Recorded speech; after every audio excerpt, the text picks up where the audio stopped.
Thanks for having me back. It's a pleasure to be here again with the Safepedia crew. And what we're here to discuss today primarily is what's going on with the ANSI ASSP Z359 code, and specifically what's happening with the standard on self-retracting devices, which was published back in 2021. This standard will take effect in August of this year.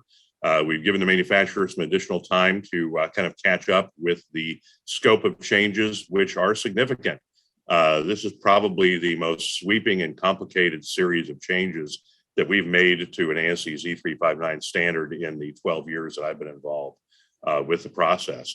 And there's a lot to digest here. So I'd really like to kind of move forward and begin talking about some of the things that are going to be changing with the standard and how it affects the end user and what the consumers of these products need to understand before they go out and continue making purchases and utilizing these systems to protect workers at height. So part one, we're going to discuss a little bit of the impetus behind the new standard and review a little bit of the recent BLS or Bureau of Labor Statistics data and a couple of case studies to kind of illustrate why these changes were necessary.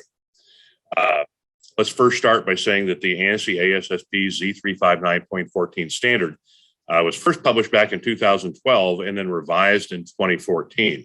This latest revision, again published in July, I believe, of 2021, will actually go into effect in August of 2023, meaning that manufacturers wishing to comply with the standard will have to ensure that their products meet all the requirements of the standard as of August 1st of this year. So why did this standard need to change? And as a member of the leadership of the ANSI Z359 committee, one of the things I look to is the annual Bureau of Labor Statistics reports on fatal occupational injuries and non-fatal occupational injuries. And if we take a look at this data over a period of time, it doesn't feel like a really good report card with respect to our efforts in terms of trying to make work at height safer for the user. So what we have here is an extract from this year's report. And we can see that over the last 5 years, we've had an average of 5,136 fatal occupational injuries reported through OSHA each year. And over that 5-year period, 842 of those injuries have been attributable to falls, slips, and trips. So to put that very plainly, 1 out of 6 fatal occupational injuries in the United States is attributable to a fall in one form or another. And that number has not gone down in recent years. And in fact, we've generally speaking seen this number on the rise. And it concerns me based upon the fact that the fall protection market as a business is growing at about 7 to 10% per year. And we're flooding the market with all manner of new products and solutions. And yet we continue to have fatal occupational injuries and, some pretty serious non-fatal injuries as well. And at the bottom half of this graphic, we can see over the last 3 years, we've averaged over 1 million injuries resulting in days away from work that are attributable to falls. So basically about 22% of all of those types of injuries are fall related. And the unfortunate aspect of this body of data that's published every year is that it isn't exceptionally specific and doesn't allow us to really dig into a lot of the root cause aspects with respect to these fatalities and serious injuries. But it's suffice it to say, there are a large number of these injuries that are in fact life-changing. And those are obviously deeply disconcerting. I can share with you some factoids from recent BLS data over the last several years. And the trend seems to be, again, 1 out of 6 fatal occupational injuries are fall related. 1 out of 3 fall fatalities is the result of a head injury. So this is a somewhat revealing statistic that we'll get back to a little bit later on in the presentation.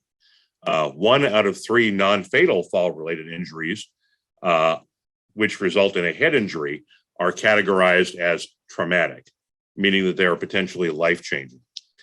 The median days away from work for non-fatal fall injuries is about 16 days, and that's up from 9 days from the data that was published back in 2018. So it suggests that the non-fatal injuries that we see that are fall related seem to be growing in severity. And that, of course, causes me a great deal of concern. And finally, I'll share this, that for 5 years running, 4 out of the top 10 OSHA cited violations is related to height safety. So this is something that the Occupational Safety and Health Administration is obviously keeping a close eye on. And generally speaking, when they get involved in issuing citations, it's because there's been a report of an injury and they've gone out and done an investigation. What we really don't have good data on is what is happening out there in the workplace that hasn't been reported or hasn't bubbled up into the consciousness of OSHA and the BLS as a result of reported injuries. We have a lot of opportunity to improve, is generally what this data tends to suggest to me. Finally, if we look at a few case studies, the numbers don't always paint a vivid picture of what's happening out there.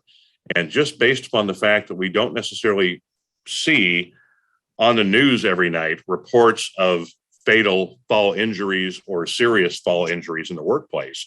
If you turn on your preferred news channel, or whether it's Fox News or CNN or MSNBC or your local news, if we have 800 fall fatalities or more every year, we're looking at better than 2 per day, and it's not bombarding us on the news. And we don't always get a clear picture of what each of these individual cases reveals in terms of root cause, because generally speaking, there's just not a lot of publicity and there's not a lot of public information available. But over the last several years, there have been several high-profile fall fatalities that have been well reported and have given us some information that we can use. And each of these statistics is a human being. It's an individual person. And in the case of these 3 persons, Joe Arantz, Walter Burrows, and Brian James Daunt, all 3 were experienced contractors working at height, users of self-retracting devices that succumbed to fatal occupational injuries due to working at height. And each and every one of them is preventable. Mr. Arantz was working on a bridge project up in Washington and was using a leading edge device in a leading edge application. And it was a self-retracting device that wasn't rated for that type of application, didn't have the supplementary energy absorber that was required to protect the line. And as a result of contact with a sharp steel edge, that cable severed and he fell 60 feet to his death. Walter Burrows was working on a light rail project, a concrete bridge that was being built, and was standing on top of a bridge pier, tied off with a webbing personal self-retracting device when he stepped off or fell off of the bridge cap. And when that webbing made contact with the sharp concrete edge of the bridge cap, it severed and he fell 35 feet to his death. And then finally, Brian James Daunt was involved in steel erection out on the West Coast, and was tied off with a properly, with a credentialed, qualified personal leading edge SRL. But the substrate or the beam he was standing on was of sufficient sharpness that it severed the line, and he also fell to his death. And so what we've learned from these 3 specific case studies is that self-retracting devices do have vulnerabilities.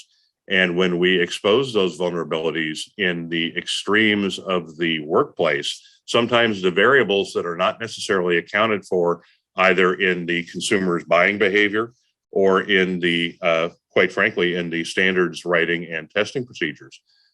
Sometimes these vulnerabilities are exposed by a variable that may not have been anticipated or may not have been properly replicated in the development of that standard. So there's always a risk involved with working at height. And in any safety discipline, when we're relying on personal protective equipment, there's always a higher level of risk, which is why we introduce hierarchies of controls in an effort to control those risks.